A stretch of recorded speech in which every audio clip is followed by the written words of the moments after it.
तरह से आप इस कत्ल को देख रहे हैं, ये जो अटैक हुआ ईरान के तेहरान शहर में, मौत हो गई है अब इस्माइल हानिया की, यहाँ पर किसको जिम्मेदार आप ठहरा रहे हैं? क्योंकि इजराइल को ही माना जा रहा है, ईरान की तरफ से भी यही बयान सामने आया है और हमास की तरफ से भी यही कहा जा रहा है। आपको क्या लग रहा है? जी जी, ये जो घटना हुई है, जो हमास के जो चीफ थे इस्माइल हानिया, उनका जो जिस तरह से मर्डर हुआ है या डेथ हुई है, जो ईरान के अंदर जो हुई है, वो भी हम्म। राष्ट्रपति के जो फंक्शन में शामिल होने के लिए गए थे। तो देखिए, ये एक बहुत बड़ा डेवलपमेंट लाने वाला है। हो सकता है ये घटना इस युद्ध में एक नया मोड़ ला दे और दोनों तरफ जा सकते हैं हम। देखिए, ये ईरान में दूसरी इस तरह की है। हमने देखा है कि ईरान के पूर्व राष्ट्रपति किस तरह से क्रैश में चले गए थे, और अब ईरान के अंदर ही दूसरे, क्योंकि इजराइल ने पास्ट में बहुत कहा है कि इसका खमियाजा भुगतना पड़ेगा। जो हम्म। 7 अक्टूबर को जो घटना घटी थी, उसका के जो मास्टरमाइंड थे वो यही थे, इस्माइल हामिया हानिया जी।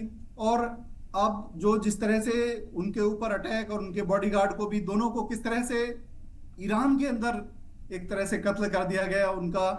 तो ये एक बहुत ही इस युद्ध के लिए और हमास के लिए और ईरान के लिए काफी कुछ चेंज करने वाला होगा। हम देखते हैं कि इवन उस जब राष्ट्रपति दूसरे बन गए, इलेक्शन हो गए, निर्वाचित हो गए, तो कहीं ना कहीं हमें कोई स्टैंड में कोई बहुत ज्यादा आक्रामकता नजर नहीं आई थी। हम्म। लेकिन अब ईरान के अंदर ही हमास के चीफ की हत्या कुछ ना कुछ रिटेलिएशन के लिए मजबूर कर सकती है ईरान को भी। तो ये जो टाइम है अगले कुछ दिनों का, ये वेट एंड वॉच का होगा। और ये बहुत हम्म। बड़ा डेवलपमेंट है, ये बहुत बड़ी घटना है, क्योंकि हमास की धीरे धीरे धीरे धीरे पावर घटती जा ही रही थी।